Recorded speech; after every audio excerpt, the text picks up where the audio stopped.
حسبي ربي جل الله ما في قلبي غير الله نور محمد صلى الله لا إله إلا الله. وغیظ و جارتہا، اور وہ ایسی شان کی مالک تھی کہ جو اس کی سوتن ہے، پنجابی سوکن کہتے ہیں، وہ اس سے جلتی رہتی ہے.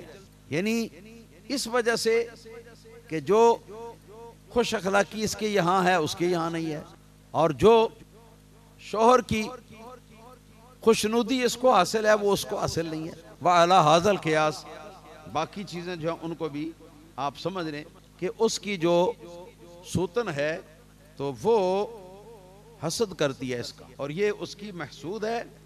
اور اس کی وجہ یہ بھی ہے کہ اس کی صورت اور سیرت جو ہے وہ خوب عمدہ ہے اور اس کی نہیں. پھر کہا جاریت ابی زرع فما جاریت ابی زرع. جاریہ عربی زبان کے اندر لڑکی کو بھی کہتے ہیں، نو عمر لڑکی، اور یہ کہتے ہیں کنیز کو بھی، جو خادمہ ہوتی ہے اس کو. اب ابو زرع کی خادمہ یا کنیز جو ہے یہ اس کی بات کرتی ہے. فما جاریت ابی زرع، تو کیا شان ہے ابو زرع کی کنیز کی، تمہیں کیا پتا. پھر کہا لا تبث حدیثنا تبسیسا، وہ ہماری باتیں جو ہیں ان کو گھر سے باہر لے جا کر پھیلاتی نہیں. بعض عورتوں میں یہ بات ہوتی ہے کہ کوئی بات سن لینا تو جب تک ڈنڈورا نہ پیٹ لیں اس وقت تک ان کو چین نہیں آتا. اور آج کل تو پھر یہ موبائل کا زمانہ ہے، اس نے دنیا ہی تبدیل کر کے رکھ دی ہے، لوگوں کے اخلاق ہی تبدیل کر کے رکھ دیے ہیں، لوگوں کی عادتیں ہی بدل کے رکھ دی ہیں، اور تباہی مچا دی ہے اس نے اخلاقی لحاظ سے. آپ نے دیکھا ہوگا ایسا ہوتا ہے، بہت ساری عورتیں ایسی ہوتی ہیں کہ جو کوئی بات بھی سن لینا، اور آج کل تو ملاقاتیں کم ہوتی ہیں اور ہیلو زیادہ ہوتی ہیں، تو وہ موبائل کے ذریعے ہی وہ آتی ہے. پھر وہ اپنی جتنی دوستیں ہیں، جتنی سہیلیاں ہیں، جتنے رشتہ دار ہیں، ان سب کو جب تک وہ بتا نہ لے الگ الگ فون کر کے، یعنی روزانہ رات کو تو بیٹھ کر یہ نشست ہوتی ہے. ہاں بھائی بتاؤ کوئی نئی خبر تمہارے یہاں کون سی خبر آئی ہے. پھر وہ کہے گی، اس کو کہے گی کہ تم بتاؤ تمہارے یہاں کون سی یہ خبر آئی ہے. اور پھر خوب غیبت کر کے اپنا نامہ اعمال جو ہے اس کو خوب تباہ اور سیاہ کر کے سنتی ہے. اللہ تعالیٰ ہدایت عطا فرمائے. تو یہ کہہ رہا ہے کہ ہمارے جو ابو زرع کی جو کنیز ہے یا خادمہ ہے وہ ہمارے گھر کی باتیں باہر کسی کو جا کے نہیں بتاتی. مطلب ہے کہ رازدار ہے، رازداری سے کام لیتی ہے، اور یہ کوئی اچھی صفت نہیں ہے. پھر وَلَا تُنَقِّصُ مِيرَتَنَا تَنْقِيسًا، اور اس کا معنی جو ہے وہ یہ ہے کہ ہمارا کھانا، ہمارا غلہ، ہماری خوراک کی چیزیں، ہمارے میوے اور ہمارے کھانے پینے کی چیزیں جو ہیں وہ ضائع نہیں کرتی. ایک تو معنی یہ ہے، یعنی استعمال میں، یعنی کھانا کم اور ضائع کر دینا. ہاں جی، برتنوں میں جو لوگ چھوڑ دیتے ہیں اور اس کو ضائع کر دیا جاتا ہے، وہ ضائع نہیں ہونے دیتی.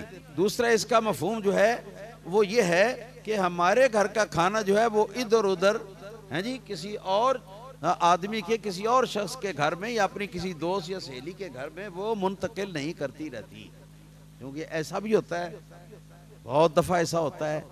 تو ایسی کوئی خراب عادت جو ہے وہ ہماری وہ کنیز کے اندر وہ نہیں ہے. وَلَا تَمْلَأُ بَيْتَنَا تَغْشِيشًا، اس کے دو معنی ہیں جی. تغشیش غش میں سے بنا ہے، اور غش کہتے ہیں کھوٹ کو، ملاوٹ.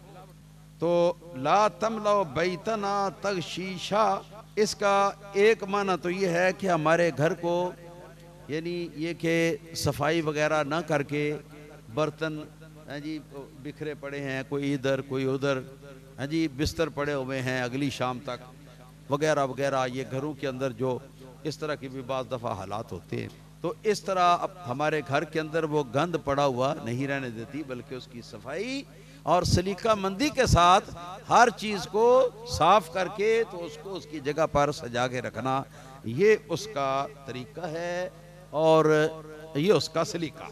دوسرا اس کا معنی یہ ہے کہ لا تملأ بیتنا تغشیشا، ہمارے گھر کو وہ خیانت اور چغل خوری سے وہ پر نہیں کرتی.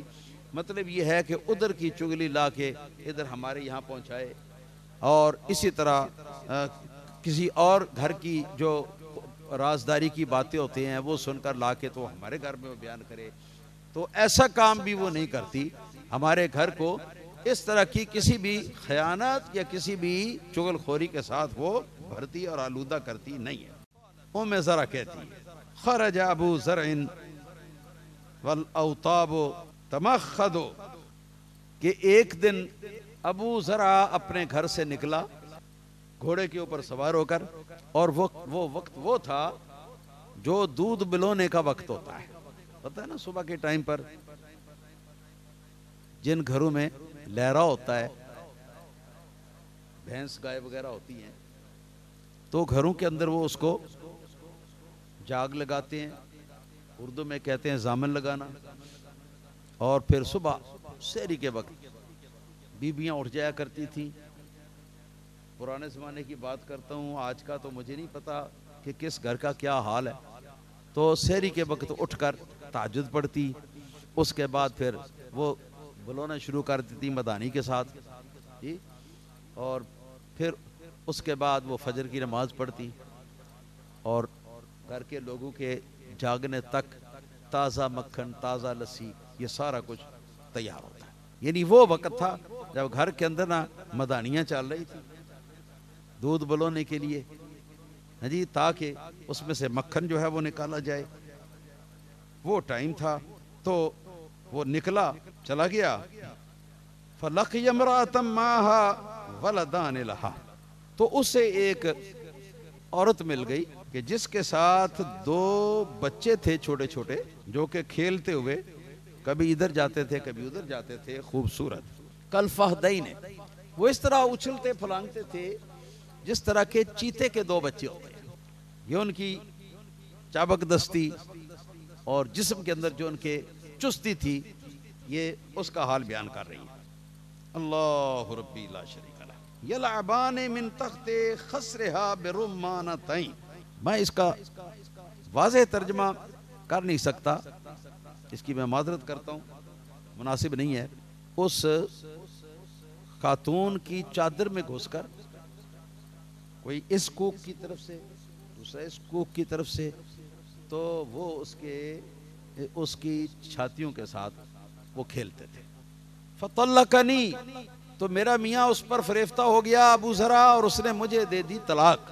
ونکحہا، اور اس کے ساتھ نکاح کر لیا. ونکحت بعدہ رجلا، شارحین نے لکھا اے کامل الرجولیہ، تو اس کے بعد میں نے ایک کامل مرد کے ساتھ میں نے بھی شادی کر لی، نکاح کر لیا. سریہ، سریون میں سے یہ بنا ہے، اور اس کا معنی ہوتا ہے سخاوت کرنا، اور اس کا معنی شرافت اور بزرگی بھی ہے، اور اس کا معنی مالداری.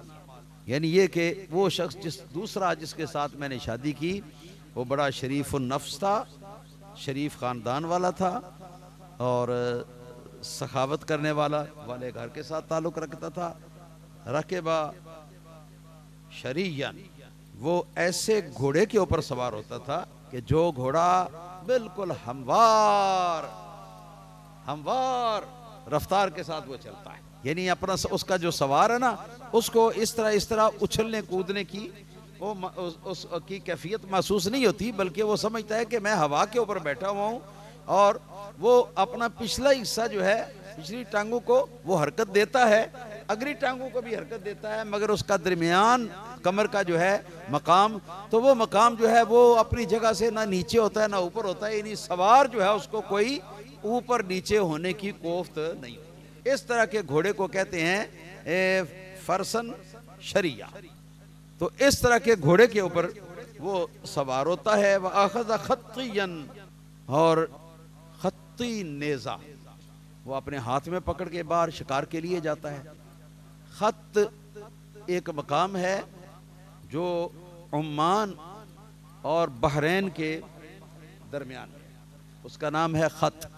آج بھی موجود ہے شہر کی صورت میں، وہاں پر پرانے زمانے میں نیزے بنائے جاتے تھے اور تیر بنائے جایا کرتے تھے، اور وہ زیادہ شہرت رکھتے تھے کہ بہت عمدہ ہوتے تھے، کام بڑا زبردست کرتے تھے۔ تو مطلب یہ ہے کہ خط کی جگہ کا بنا ہوا جو نیزہ ہے نا، اس نیزے کو وہ اپنے ہاتھ میں وہ پکڑ کر جاتا تھا۔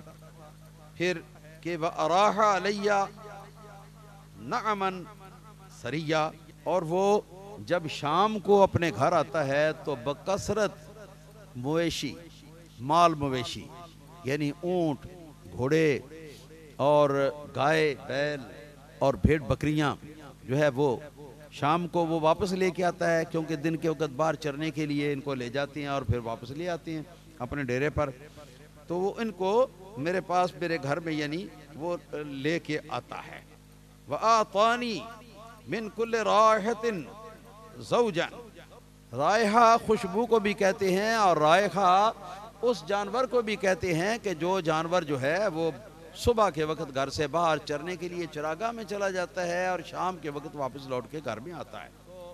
پہلی صورت میں اس کا معنی یہ ہوگا کہ اس نے مجھے ہر اچھی خوشبو مجھے دی، جس کا مطلب یہ بھی ہو سکتا ہے کہ اچھی قسم کی خوشبوئیں جو ہیں وہ لا کے تو وہ مجھے دیتا ہے، اور یہ معنی بھی ہو سکتا ہے کہ خوشبو جو ہے وہ بمعنی شہرت ہو، کیونکہ شہرت کے لیے بھی خوشبو کا لفظ بولتے ہیں کہ ہم نے یہ خوشبو تو بڑی اچھی سنی ہے اس کی فلاں آدمی کی، تو مطلب یہ ہے وہ اچھی عمدہ چیزیں جو ہیں وہ مجھے کثرت کے ساتھ لا کے تو وہ میرے پاس وہ مجھے دیتا ہے، جو شہرت والی، جو مشہور چیزیں ہیں اور جن کے ذریعے سے آدمی شہرت حاصل کرتا ہے۔ اور دوسرا جو معنی میں نے کیا ہے اس معنی کے اعتبار سے یہ ہے کہ شام کے وقت بہت سارے جانور، مال مویشی جو ہیں ان کو وہ اپنی چراگاہ سے واپس میرے گھر میں لے کر آتا ہے۔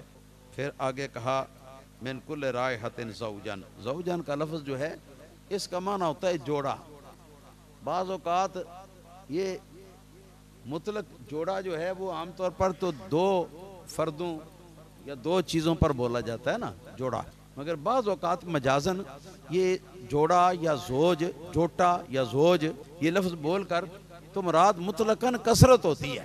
تو معنی یہ ہے کہ کثرت کے ساتھ مجھے اس نے یہ ساری چیزیں اور خدام، نوکر چاکر، یہ سب کچھ ہمیں مجھے دیے ہوئے ہیں۔ وقال کلی ام زرع ومیری اہلک، اور مجھ سے اس نے کہا ہے کہ ام زرع خوب کھل کھلا کر کھا، جو تیرا جی چاہے وہ کھا، ومیری اہلک، اور اپنے گھر والوں کو بھی یہاں سے طعام جو ہے یہ کھانے پینے کی چیزیں جو ہیں وہ دیا کر، بھیجا کر۔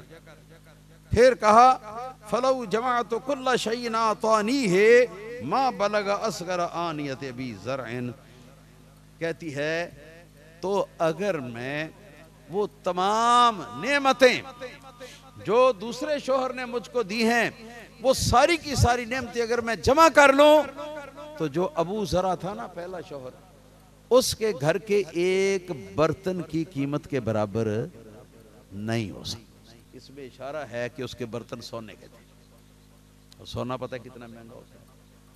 مطلب یہ ہے کہ یہ بد حال اب بھی نہیں، خوش حال ہے۔ شوہر اس کا حسن سلوک کے ساتھ اس کے ساتھ پیش آتا ہے، کھانے پینے کی تنگی نہیں، مگر وہ اپنا سابقہ شوہر جو ہے اس کے بارے میں وہ بیان کرتی ہے جو بیان کرتی ہے۔ اللہ تعالیٰ کا کرم ہوا کہ یہ 11ویں خاتون کا بھی بیان جو ہے یہاں پر ختم ہو گیا اور ہماری جان بھی چھوٹی۔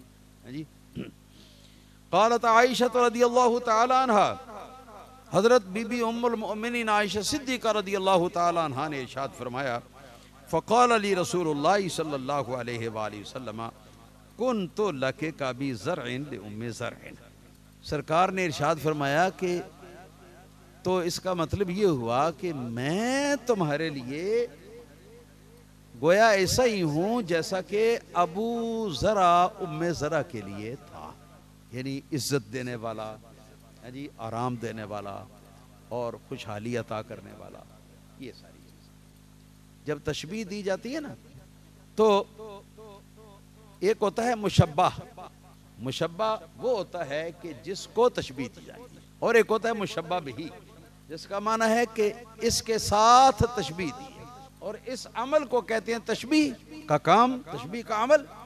مثال دیتا ہوں، سمجھ لیں آپ، مثلا کسی آدمی نے بہادری کا کام کیا، دلیری کا کام کیا، تو اب وہ آپ کو ملا یا ہمیں ملا، تو ہم نے اس کو شاباش دی اور کہا کہ بلے بھائی شیرا، بلے بھائی شیرا، یار تو تے شیرا والا کام کیا، یار تو تے شیر ہے۔ یہ لفظ جب بولتے ہیں نا تو یہ تشبیہ ہے، اس میں مشبہ کون ہے؟ وہ آدمی جس کو تشبیہ دی گئی، اور جس کے ساتھ تشبیہ دی گئی ہے وہ ہے شیر۔ اور یہ کہا کہ تو شیر ہے، یہ شیر کی طرح ہے، تو یہ فقرہ جو ہے اس کو کہتے ہیں تشبیہ والا فقرہ۔ تو اب جب تشبیہ دی جاتی ہے نا، میں آپ کو یہ سمجھانا چاہتا ہوں کہ ابو ذرا جو ہے اس نے تو ام ذرا کو چھوڑ بھی دیا تھا نا، طلاق بھی دے دی تھی، ٹھیک ہے کہ نہیں؟ تو آپ سوچیں گے کہ جب سرکار دو عالم صلی اللہ علیہ وسلم حضرت ام المومنین رضی اللہ تعالیٰ عنہ کے لیے اپنے آپ کو فرما رہے ہیں کہ میں تمہارے لیے ایسا ہوں جیسا کہ ابو ذرا اپنی ام ذرا کے لیے، جی، تو اس کا مطلب یہ نہیں ہے کہ اس نے طلاق دے دی تھی تو حضور جو ہے انہوں نے بھی طلاق دے دی ہے یا طلاق دے دیں گے۔ ساری باتوں میں تو تشبیہ مقصد نہیں ہوتی۔ وہ اگر کہا کسی کو کہ تو شیر ہے، کہتے ہیں نا، تو اس کا مطلب یہ تو نہیں ہوتا نا کہ وہ پہلے انسان تھا اور اب آپ اس کو درندہ کہہ رہے ہیں۔ شیر درندہ ہے نا، اور شیر چیر پھاڑ کر کے بندے کو کھا جاتا ہے، اس کا مطلب یہ تو نہیں ہے نا کسی کو شیر کہا تو اس کا مطلب ہے کہ وہ چیر پھاڑ کے لوگوں کو کھاتا ہے۔ اور شیر کی 4 ٹانگیں بھی ہیں، 1 عدد پوچھل بھی ہے، دم، جی، تو کسی کو شیر کہا تو اس کا مطلب یہ بھی نہیں کہ اس کی 4 ٹانگیں ہیں شیر کی طرح، اور اس کی 1 دم بھی ہے، اور وہ ایک جانور ہے، یہ تو مقصد نہیں ہوتا۔ جو مشبہ بہی میں جو عمدہ خصلت ہوتی ہے یا جو عمدہ ایک صفت ہوتی ہے، صرف اس ایک صفت میں تشبیہ دینا مقصود ہوتا ہے، باقی ساری چیزوں میں نہیں۔ اب شیر کی عمدہ صفت کیا ہے؟ بہادری۔ اب کسی نے بہادری کا کام کیا، ہم نے کہا یہ تو شیر ہے، مطلب اس کا نہیں ہے کہ یہ جانور بن گیا ہے، پہلے انسان تھا، مطلب یہ ہے کہ شیر جیسے دلیر ہوتا ہے نا، اس طرح یہ بھی بڑا دلیر اور بڑا طاقتور ہے، بڑا شجاع اور بہادر ہے، یہ معنی۔ تو یہ ہے سرکار کے فرمانے کا مطلب، کن تو لکے، تو میں ہوا تمہارے لیے اے عائشہ کا ابی زرعین لے ام زرعین، جیسے کہ ابو ذرا ام ذرا کے لیے تھا۔ یہاں پر یہ حدیث جو ہے یہ مکمل ہو گئی ہے، اور اس حدیث کے اندر 1-2 مسئلے ہیں، میں ذرا جلدی سے کر کے آپ کو میں بتاتا ہوں۔ پہلا مسئلہ جو ہے وہ تو ہے باب ما جاء فی کلام النبی صلی اللہ علیہ وسلم فی السمر، کہ یہ باب وہ ہے کہ جس میں نبی کریم صلی اللہ علیہ وسلم کا کلام یا حضور کا جو فرمان ہے سمر کے بارے میں۔ اور سمر کیا ہے؟ عشاء کی نماز پڑھ لینا اور اس کے بعد گھر میں یا دوستوں میں بیٹھ کر تھوڑی دیر کے لیے کچھ آپس میں دلچسپی کی کوئی بات چیت کرنا، لیکن یہ بات چیت جو ہے یہ بھی حرام اور ناجائز گفتگو کے اوپر مشتمل نہیں ہونی چاہیے۔ یہ کہاں سے پتہ چلا؟ یہ اس سے پتہ چلا، یہ دیکھیے 11 عورتیں ہیں اور آپس میں بیٹھ کر، چاندنی رات ہے، رات کے اندر بیٹھ کر تو آپس میں جو بات کرتی ہیں وہ کہتے ہیں اچھا بھائی آج یہ وعدہ کرو ساریاں کہ اپنے اپنے شوہر کا حال بیان کرو گی ہم سب کے سامنے، سہیلیاں ہیں، تو اس میں شرط یہ ہے کہ اس میں کوئی جھوٹ نہیں بولنا، کوئی ملاوٹ نہیں، سچ جو کچھ ہے وہ بتا دینا۔ پھر انہوں نے جو کچھ بات کرنی تھی وہ بات کی۔ اب 11ویں عورت نے جو اپنے میاں کے بارے میں کہا، شوہر کے بارے میں، وہ آپ نے ابھی سن لیا۔ اس میں کسی کا نام تو نہیں آیا نا، کیوں بھائی؟ کسی کا نام تو نہیں آیا نا، ابو ذرا، ام ذرا، یہ نام نہیں ہے۔ وہ جیسے میاں کہتا ہے گھر جا کے، او مننے کی ماں میں آ گیا ہوں، مجھے کوئی پانی وانی پلاؤ، مننے کی ماں، ام ذرا، اور یہ کنیت ہے، یہ نام نہیں۔ جو کچھ بیان ہوا اس میں آپ کو پتہ ہے کہ خوبیاں بھی بیان ہوئی، خرابیاں بھی بیان ہوئی، سارا کچھ آپ نے پہلے سن لیا ہے، آج بھی سنا ہے، مگر یہ سب کچھ جو بیان ہوا ہے تو یہ نام لیے بغیر ہوا ہے۔ خلاصۃ الفتاوی کے اندر شیخ بخاری ارشاد فرماتے ہیں رجل اغتاب اہل قریۃ لم یکن غیبۃ حتی یسمی قوما معروفین، اگر کسی شخص نے کسی گاؤں کے لوگوں کی کوئی برائی بیان کر دی، کسی گاؤں کا نام لے کر، کسی محلے کا نام لے کر برائی بیان کر دی، تو اسے غیبت نہیں کہیں گے جب تک کہ وہ کسی خاص خاندان کا نام نہ لے، خاص فیملی کا نام نہ لے یا خاص بندے کا نام۔ اگر کسی خاص فیملی یا خاص بندے کا نام لے کر اس کی برائی بیان کرے گا تو پھر یہ غیبت ہوگی۔ قرآن پاک میں اس غیبت کو وَلَا يَغْتَبْ بَعْضُكُمْ بَعْضًا کے الفاظ کے ساتھ بیان کیا ہے کہ خبردار تم میں سے بعض دوسرے لوگوں کی غیبت مت کریں، غیبت مت کریں۔ ہم لوگ تو جہاں بیٹھتے ہیں ہمارا موضوع ہی غیبت ہوتا ہے، سوچ لیں، خیال کر لیں، استغفر اللہ استغفر اللہ استغفر اللہ۔ اور یہ غیبت جو ہے یہ حقوق العباد میں سے ہے، جب تک صاحب حق جس کی غیبت کی گئی ہے وہ معاف نہ کرے، میدان قیامت کے اندر اللہ تعالیٰ بھی معاف نہیں کرے گا۔ اگر کہے گا کہ مولا مجھے معاف کر دے تو ادھر سے جواب آئے گا کہ جو میرے گناہ تو نے کیے ہیں مجھ سے ان کی تو درخواست کر سکتا ہے، میں ان کو معاف کر دوں تو کر دوں، میری مرضی ہو، مگر جو گناہ تو نے میرا نہیں کیا کسی اور کا کیا ہے تو وہ دوسرا ہی معاف کر سکتا ہے نا، اس کو میں کیوں معاف کروں؟ غیبت ہے کسی کی برائی اس کی پشت کے پیچھے اس انداز میں بیان کرنا کہ اگر وہ سنے تو سن کر اس کو دکھ پہنچے، یہ ہے غیبت۔ اللہ ربی لا شریک لہ، اللہ ربی لا شریک لہ۔ اب غیبت کیا کہنے جی، آج کل سوشل میڈیا کا زمانہ ہے اور ہمارا جو قومی میڈیا ہے اس میڈیا کا بھی حال دیکھ لیں کہ چھوٹی سی کوئی راز کی بات آپس میں کوئی دو بندوں کی ہوتی ہے نا تھوڑی سی، تو اس کو اٹھا کر لا کے تو اس کو جناب ٹی وی پہ لے آتے ہیں اور لا کر تو 4-5 تبصرہ کرنے والے بلا لیتے ہیں، کوئی ادھر سے بلا لیا، کوئی ادھر سے، کوئی، تو پھر خوب اس کو اچھی طرح اس کی مینگ نکالتے ہیں۔ پنجابی چ کہنا میں تے انج کہاں اودی مینج کٹ دے رہندے کنا دنوں تک۔ یہ ساری چیز جو ہے یہ غیبت میں شامل ہوتی ہے، جو دن رات آج کل ہمارے ٹی وی چینلوں پر ہو غیبت میں جاتی ہے۔ رب تعالیٰ نے فرمایا وَلَا يَغْتَبْ بَعْضُكُمْ بَعْضًا، تم میں سے بعض اپنے بعض کی غیبت نہ کریں، صیغہ نہیں کے ساتھ یعنی مت کریں۔ أَيُحِبُّ أَحَدُكُمْ أَن يَأْكُلَ لَحْمَ أَخِيهِ مَيْتًا، اللہ تعالیٰ نے تشبیہ دے کر تو سمجھایا کہ کیا تم میں سے کوئی شخص اپنے مرے ہوئے بھائی کی لاش جو ہے اس کو اپنے دانتوں کے ساتھ نوچ نوچ کے کھا سکتا ہے، پسند کرتا ہے کہ بھائی مرا ہوا ہے اب اس کی لاش کو نوچ نوچ کر کھائے؟ کیا کوئی پسند کرتا ہے؟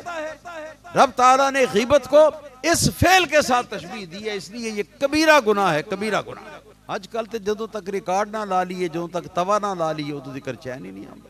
وَإِنَّا لِلَّهِ وَإِنَّا إِلَيْهِ رَاجِعُونَ۔ بھائی آج ہم سب توبہ کریں سچے دل کے ساتھ کہ آج کے بعد خدایا ہم غیبت سے بچنے کی پوری کوشش کریں جی۔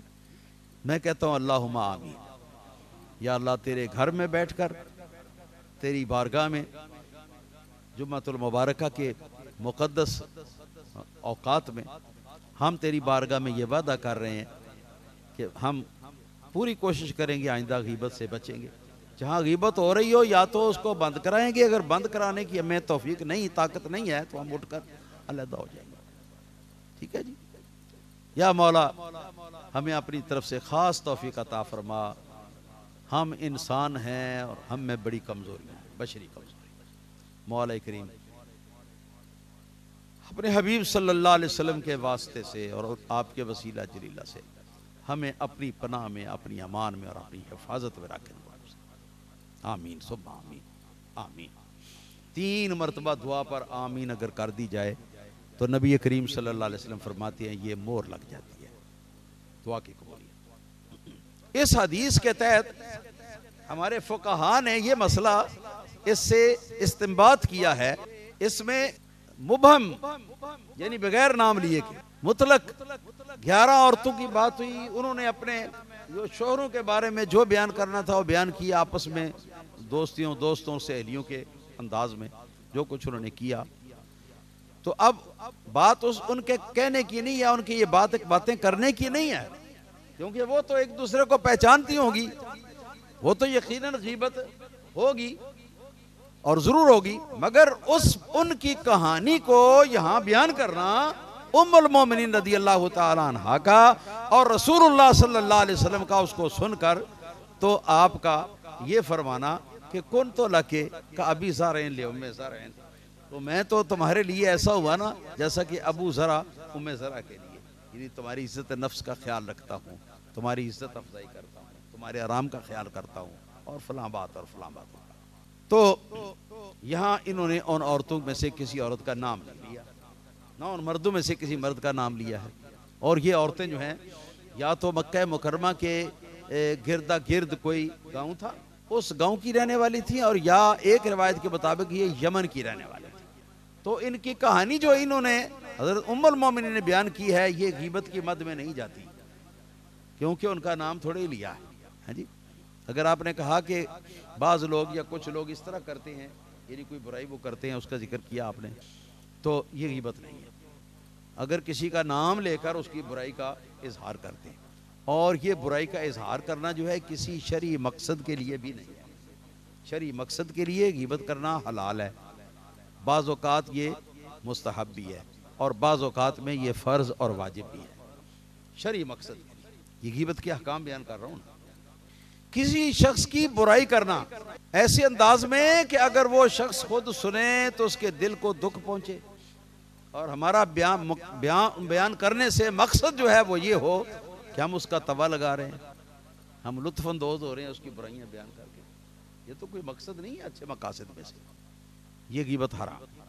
اگر کوئی شخص ہے بہت برا ہے اور لوگوں کے ساتھ برائی کرتا ہے، یا لوگوں کو اس سے نقصان پہنچنے کا اندیشہ ہے، اس کا نام لے کر مجمع عام کے اندر آپ اگر اس کی برائی بیان کر دیں، مقصد یہ ہو کہ تاکہ لوگ اس کے شر سے بچ سکیں یا اس کا کوئی سد باب کر سکیں، تو یہ غیبت نہیں ہے. یعنی غیبت ہے بھی مگر یہ جائز، اس میں کوئی گناہ والی بات نہیں. اسی طرح اگر کسی کا بھائی بیٹا کہیں برے کام میں یا کسی نقصان دہ کام کے اندر مبتلا پایا گیا، آپ کے کسی دوست نے آپ کو آ کر بتایا، مقصد یہ ہے کہ تاکہ اس کا باپ یا اس کا بڑا بھائی جو ہے یہ اس کی اصلاح کر لیں، یہ مقصد ہے. یہ بھی غیبت نہیں ہے بلکہ یہ خیر خواہی ہے. اسی طرح کوئی بد مذہب کا کوئی بڑا عالم ہے، ان کا کوئی بڑا لیڈر ہے، اور اگر اس سے آپ اس کی باتوں سے متاثر ہو گئے تو خطرہ ہے کہ آپ کا عقیدہ خراب ہو جائے، خطرہ ہے کہ آپ بدعقیدہ ہو جائیں. تو اس طرح کے بدعقیدہ کے جو بڑے ہیں، بدعقیدہ کے جو لیڈر ہیں اور ان کے جو اکابر ہیں، ان کی برائی کو لوگوں کے سامنے بیان کرنا یہ غیبت نہیں ہے، بلکہ یہ لوگوں کے ایمان کو بچانے والی بات ہے اور ضروری ہے. اسی طرح اگر آپ کے پاس کوئی گواہی ہے، کسی کام کا آپ نے مشاہدہ کیا ہے، کسی کام کو آپ نے ہوتے ہوئے دیکھا ہے، اب دو فریق اب عدالت میں چلے گئے ہیں اور بات جو ہے نا وہ انصاف کی وہ اب آ گئی ہے آپ کی گواہی پر کہ آپ گواہی دیں گے تو انصاف ہو جائے گا، گواہی نہیں دیں گے تو بے انصافی. اس وقت آپ پر فرض ہے کہ آپ گواہی دیں. وَلَا تَكْتُمُوا الشَّهَادَةَ، اللہ تعالیٰ فرماتا ہے کہ گواہی ایسے موقع پر جو ہے اس کو مت چھپاؤ. اسی طرح اگر کسی موذی نے آپ کو ایذا پہنچائی، آپ کے مال پر قبضہ کر لیا، آپ کے پلاٹ پر قبضہ کر لیا، آپ کی دکان پر قبضہ کر لیا، کوئی اور مطلب آپ کا نقصان کر دیا، آپ اس کی رپورٹ جو ہے نا وہ درج کراتے ہیں جا کے تھانے میں انصاف حاصل کرنے کے لیے، تو اس کی رپورٹ جو ہے وہ درج کرانا آپ کا تھانے میں یہ بھی گناہ نہیں ہے، بلکہ اپنا حق وصول کرنے کے لیے آپ کر رہے ہیں، جائز ہے. اسی طرح اگر ایسا ہو کہ غیبت کو عام کر دیا جائے کہ ہر غیبت جو ہے وہ حرام ہے اور کبیرہ گناہ ہے، تو پھر تو چور اگر عدالت میں پہنچے گا، ڈاکو اگر عدالت میں پہنچے گا، دہشت گردی کی عدالت میں پہنچے گا، تو جب اس کے خلاف کوئی گواہ جو ہے وہ موجود نہیں ہوگا، بلکہ گواہ جو ہیں وہ موجود ہونے کے باوجود وہ آ کر گواہی نہیں دیں گے، تو یہ گواہی نہ دینے والے یہاں پر بڑے بڑے بہت سخت گناہ گار ہوں گے۔ اور وہ چور یہ نہیں کہہ سکتا کہ میاں تم عدالت میں جا کے میرے خلاف گواہی دیتے ہو تو یہ تو غیبت ہے اور یہ حرام ہے، حرام کے طریقے سے تم مجھے پھنساتے ہو میرے کیس کے۔ اچھی طرح سمجھ لیا آپ نے، غیبت کیا ہے؟ کسی کو نقصان پہنچانے کے لیے یا کسی کو ایذا پہنچانے کے لیے یا خود چسکا لینے کے لیے کسی کی برائی، خواہ بناوٹی ہو خواہ واقعی ہو، اس کو بیان کرنا کہ جس کو سن کر اس کو دکھ پہنچے، اور اس کے ساتھ کوئی کسی کا، آپ میں سے کسی کا حق بھی متعلق نہیں ہے، نہ شرع شریف کا کوئی حق متعلق ہے، نہ کوئی کورٹ کا کوئی حق متعلق ہے، تو ایسی برائی کرنے کو کہتے ہیں غیبت۔ اس سے پرہیز ہونا چاہیے۔ یہ اس کا ایک مسئلہ ہو۔ دوسرا مسئلہ اس کا جو ہے وہ یہ ہے کہ جب سرکار نے یہ فرمایا تو میں اے عائشہ تمہارے لیے ام ذرا کے لیے جیسا ابو ذرا تھا ایسا ہوا، اس سے یہ پتہ چلتا ہے کہ حلال مال مویشی اور دولت کی کثرت، ہاں جی، یہ اللہ تعالیٰ کی نعمت ہے، اور حلال کی کمائی سے اپنے بیوی بچوں کے ساتھ، خاص طور پر اپنی بیوی کے ساتھ حسن سلوک کرنا اور اپنی طاقت کے مطابق اس کے لیے آسائش کے سامان جو ہے وہ مہیا کرنا، یہ ساری چیزیں جو ہیں، یہ ساری چیزیں یہ سنت ہے۔